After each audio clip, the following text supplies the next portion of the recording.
Are you, General Dempsey, worried about Ebola here in the U.S.? I've been worried about Ebola globally for about 90 days. And I have had some on my staff that were probably a little more worried than I was even a few weeks or months before that.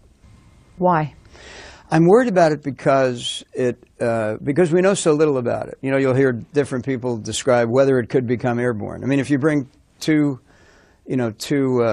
doctors who happen to have that specialty into a room, one will say, no, there's no way it'll ever become airborne, but it could mutate so it would be harder to discover. It actually disguises itself in the body, which is what makes it so dangerous and has that incubation period of about 21 days. Another doctor will say, well, if it continues to mutate at the rate it's mutating, and if we go from 20,000 infected to 100,000, the population might allow it the opportunity to mutate and become airborne. And then it will be an extraordinarily serious problem. I don't know who's right. I don't want to take that chance, so I'm taking it very seriously. So what do you say to all the Americans that are looking at this Ebola situation and are in absolute panic? Ebola is to use a sports metaphor, this needs to be an away game.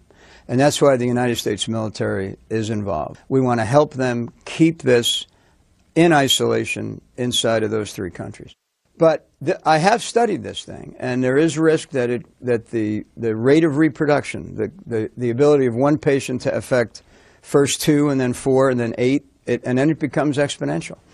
So we've really got to be aggressive about the isolation and treatment matters that we're taking up. And he's being aggressive about the training, too, Chris. Dempsey told me that they're actually organizing boot camps. He said, you know, we know how to do boot camps in the military. So they're organizing these camps for healthcare workers coming from all over the world and actually teaching them the proper medical protocols when they're there in the hot zone.